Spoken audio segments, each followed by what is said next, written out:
السلام علیکم. Check and balances اپنی ذات کے اوپر بڑے امپورٹنٹ ہیں. جو اندر جو کچھ ہو رہا ہوتا ہے وہ کہتے ہیں نا کہ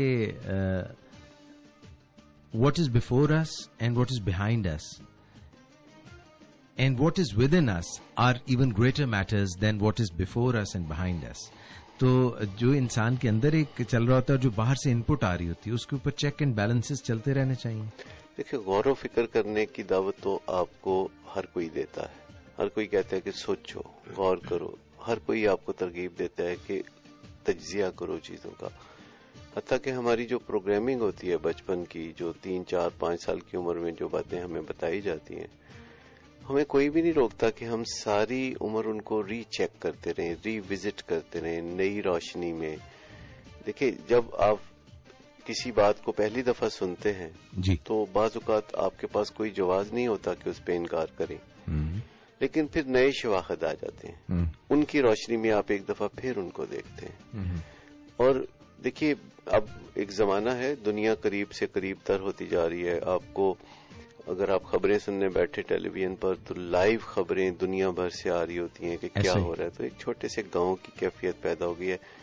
اب ہم اس چیز سے صرف نظر نہیں کر سکتے کہ ہم ایک پہلے سے بڑی دنیا میں رہتے ہیں, پہلے سے ایک بڑا کینوس ہو گیا ہمارا. تو جو بین الاقوامی ویلیوز ہیں, انٹرنیشنل ویلیوز ہیں, ان کے اوپر نظر رکھنی چاہیے کہ آخر دنیا میں زیادہ تر جو قومیں ہیں وہ کیا کر رہی ہیں, زیادہ تر ممالک کیا کر رہے ہیں, اور دیکھنا چاہیے کہ ان کا طرز زندگی کیا ہے, وہ کیسے فائدے اٹھا رہے ہیں. جو لوگ خوشحال ہیں تو وہ خوشحال کیسے ہیں, جی, کیا ان کی خوشحالی کی وجہ یہ ہے کہ وہ جسمانی طور پر ہم سے زیادہ طاقتور ہیں, یا ان کی ہڈیاں زیادہ مضبوط ہیں, یا ان کی سوچوں کے محور کچھ اور ہیں اور ہماری سوچوں کے محور اور زاویہ نگاہ میں کوئی فرق ہے. سوچوں سے کیا ہوتا ہے صاحب بھائی؟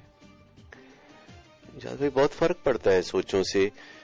جیسے میں پہلے بات کر رہا تھا کہ میرے دوست جو ہیں وہ مجھے کہتے ہیں یار تم بہت بدل گئے ہو.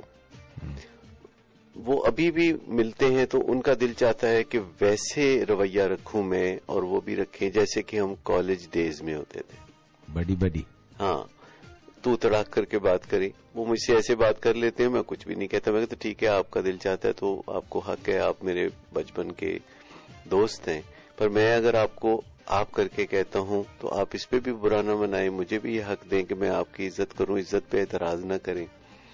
یا اگر وہ آتے ہیں میری آرگنائزیشن میں تو وہ چاہتے ہیں کہ وہ کسی پروٹوکول میں سے نہ گزریں, سیدھے دھڑک سے وہ میرے تک پہنچ جائے اور ان کو کوئی روکنے والا نہ ہو. اور اگر ان کو کوئی پوچھ لے کہ آپ کون ہیں اور کہاں سے آئے, کوئی نیا ورکر, ناراض ہو کے چلے جاتے ہیں.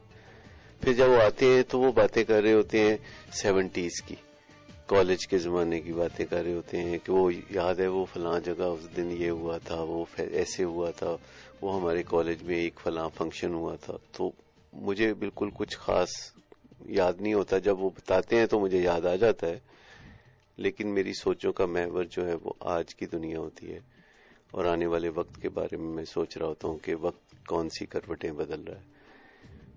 لیکن میں دیکھتا ہوں کہ مثلاً وہ مجھے کہتے ہیں کہ اب تم کام کیوں کرتے ہو, تو ان کو سب سے بڑا اعتراض یہ ہے کہ میں ابھی تک کام کرتا ہوں, جبکہ وہ کام چھوڑ چھاڑ کے اپنے بچوں کے ذمہ لگا کے فارغ ہو چکے ہیں. تو کہتے ہیں کیا ہے, عجیب ہے, تم لالچ میں پڑے ہوئے ہو, تم ابھی تک کام کرتے ہو, اور کیا کرنا ہے تم نے.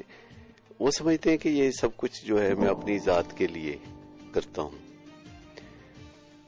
اگرچہ میری ذات بھی اہم ہے اب میرے لیے, لیکن میں تو اس نظریے پہ کام کرتا ہوں کہ جب تک اللہ تعالیٰ نے ہمیں زندگی دی ہے تو اس دنیا کو بہتر بنانے کا ایک پروسیس ہے جس میں حصہ لینا میرا فرض ہے. میں اس ٹیم کا حصہ ہوں جو اس دنیا کو بہتر بنانے کی طرف کوششیں کر رہی ہے. میں اپنے آپ کو اس ٹیم کا حصہ سمجھتا ہوں, اور اس حوالے سے اپنی ذمہ داریوں کو پہچاننے کی کوشش کرتا ہوں. میرے نزدیک نومیریکل ایج کوئی چیز نہیں ہے.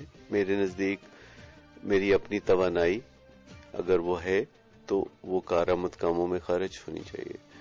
اور فیوچرسٹک اپروچ ہے کہ آج کی دنیا کیا ہے, کہاں کن سوچوں کے ساتھ دنیا آگے بڑھ رہی ہے, کہاں آسانیاں پیدا ہو رہی ہیں انسان کے لیے اور کہاں مشکلات پیدا ہو رہی ہیں. میں پھر اپنے ارد گرد دیکھتا ہوں تو ایسے حالات بھی نظر آتے ہیں جو محض فرسودہ سوچوں کی وجہ سے ہیں.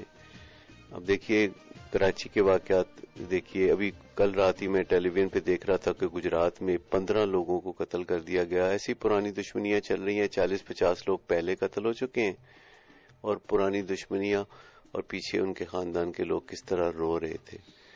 اور ان کو یہ سوچ ہی نہیں ہوتی. لوگ جیلوں میں بیٹھ کے تکلیف دہ وقت گزارے ہوتے ہیں اور باہر ان کی فیملیز جو ہیں وہ رو رہی ہوتی ہیں, تکلیف دہ وقت گزار رہی ہوتی ہیں. لیکن ایک اس لمحے میں جب ہم اپنی قدروں سے ہٹ کے کوئی غلط کام کر رہے ہوتے ہیں جی تو ہم سب کچھ ہی بھول چکے ہوتے ہیں. کیا اجاز بھائی آپ نے کبھی اس لمحے کے بارے میں سوچا ہے کہ جب انسان اپنی قدروں کے خلاف کوئی کام کرتا ہے, اچھا بھلا وہ اپنی قدروں کے مطابق زندگی گزارا ہوتا ہے, لیکن سڈنلی ایک ایسا لمحہ آتا ہے غصے کا یا اپسیٹ ہونے کا کہ وہ یکدم اپنی قدروں سے دور ہو کے ایسے اقدامات کرنے لگتا ہے جس سے کہ خود اس کا یا دوسرے لوگوں کا بہت زیادہ نقصان ہوتا ہے, اور ایسا نقصان ہوتا ہے جس کی تلافی ممکن نہیں ہوتی. صداقت بھائی بات ہو رہی تھی اور ہم یہ بات کر رہے تھے کہ آپ نے کہا تھا کہ کچھ بھی کام کرنے کے لیے کوئی چھوٹی چھوٹی 2-4 چیزیں چاہیے, وہ ہمیں مل ہی جاتی ہیں. 2-4 پہلو ہیں جن کی وجہ سے ہم پٹری سے اتر جاتے ہیں. ہاں, yes, this is what you are talking. تو وہ کیا 2-4 پہلو ہیں؟ یعنی آپ نے, ہاں پوری بات کا تناظر یاد آ گیا. آپ نے کہا کہ صرف برے ہی لوگ جو ہے ایسا نہیں کرتے کہ ایک دم آگ بگولا ہو جاتے ہیں یا پٹڑی سے اتر جاتے ہیں اور کچھ ایسی چیزیں کر گزرتے ہیں جو ان کی اپنی ویلیوز اپنے اقدار کے مطابق نہیں ہوتی. برے لوگوں سے تو یہ ممکن ہے, اچھے لوگ بھی ایسا کر جاتے ہیں اور پٹڑی سے اترنے میں ان کو کچھ چیزیں جو ہیں وہ ہیلپ کر جاتی. وہ کیا ہے؟ اچھا, برے لوگوں سے میری مراد یہ ہے کہ جو کرمنلز غلط کام کرتے ہیں, جن کا کوئی کانشیس نہیں ہوتا, جن کو کوئی ضرورت نہیں ہوتی کسی ضمیر کی کوئی غلط کام کرنے کے لیے, میں ان کی بات نہیں کر رہا. اوکے, ان کو تو میں چھوڑ رہا ہوں. آلرائٹ, کہ ان سے کوئی گلا یا شکوہ نہیں ہے. اوکے, میں تو اچھے لوگوں کی بات کر رہا ہوں. صحیح. کہ آج اور گزرے ہوئے وقت میں اچھے لوگ جو ہیں وہ جو بہت ہی نقصان دہ کام کرتے رہے ہیں, تباہ کن کام کرتے رہے ہیں, وہ کیوں کرتے رہے ہیں, اور ابھی بھی دنیا میں بہت اچھے لوگ ہیں. میں آج کل ایک کتاب لکھ رہا ہوں تو اس کے لیے مجھے ریسرچ کرنی پڑ رہی ہے. جی. اور وہ ریسرچ اس پہلو سے ہے کہ جو لوگ یہ جنہیں ہم ٹیررسٹ کہتے ہیں, تو آیا ان کے بچپن نوجوانی کیسے گزری ہوتی ہے. تو حیرت انگیز طور پر یہ وہ سب لوگ ہیں جنہیں کبھی کسی نے بچپن یا نوجوانی میں شرارتی بھی نہیں کہا تھا, جنہیں کبھی کسی نے برا نہیں کہا تھا, کیونکہ یہ ان کا طرز عمل بہت انوسینٹ اور بہت اچھا اور کمپلائنس والا تھا, اور یہ بہت مددگار اور سلجھے ہوئے لوگ نظر آتے تھے اپنے نوجوانی میں. یہ سب ان کے پیچھے ریکارڈ موجود ہیں, یعنی جو گرفتار ہوئے دہشت گرد کے نام پر, جن کو اب جیلوں میں رکھا ہوا ہے, تو جب ان کے پیچھے بچپن کو کھنگالا جاتا ہے تو ان پہ پھر وہ کتابیں آتی ہیں, پھر ان کے بارے میں تفصیلات آتی ہیں کہ وہ ان کا کیسا تھا, ٹین ایج کیسی تھی. تو حیرت انگیز طور پر یہ بہت ہی ان کا شمار باضمیر اور اچھے لوگوں میں ہوتا ہے. لیکن آپ دیکھیے کہ آگے چل کے وہ اپنے ذہنی رویوں کی وجہ سے دنیا کو کتنا نقصان پہنچاتے ہیں. میں جو کتاب لکھ رہا ہوں اس کا نام ہے سافٹ سولوشنز آن ٹیررزم, انگلش میں ہے, تو یہ کوئی 3 مہینے میں.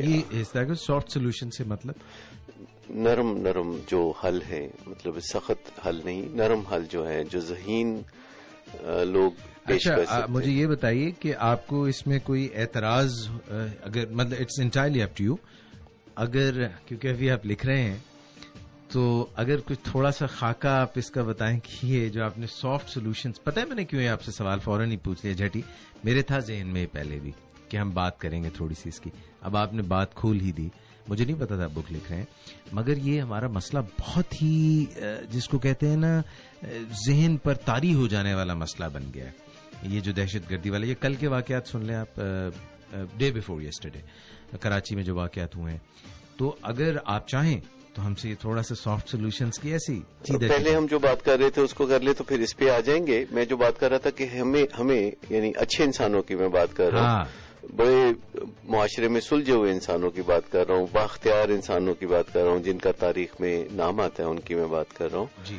کہ غلط کام کرنے کے لیے کوئی ایک جواز کی ضرورت ہوتی ہے جو دائیں بائیں ماضی میں جھانکنے سے مل ہی جاتا ہے. آپ جانتے ہوں گے اجاز بھائی کہ ایون کورٹس آف لا جو ہیں ان میں بھی پرانے مقدموں کی مثالوں سے نئے مقدموں کا فیصلہ کیا جاتا ہے. ایبسولوٹلی پریسیڈنٹ ان سے سیٹ ہوتا ہے. اور آپ کو پتا ہے کہ اگر ہم اپنی ہسٹری کو دیکھیں, جوڈیشری کی ہسٹری کو دیکھیں, تو کس طرح اس میں آئین توڑنے والوں کو تحفظ دیا گیا, بلکہ آئین میں تبدیلیاں کرنے کی اجازت دی گئی. جی. تو ان مثالوں کو اگر سامنے رکھا جائے, جی. انہیں ڈسکارڈ نہ کیا جائے, ڈیلیٹ نہ کیا جائے, اور پھر ان کو دیکھ کے ہم دوبارہ ویسے ہی فیصلے کریں, تو آپ کو مستقبل کیسا نظر آتا ہے؟ برا, بہت برا نا. جی. تو اس کا مطلب یہ ہے کہ ماضی میں سب کچھ ایسا نہیں ہوتا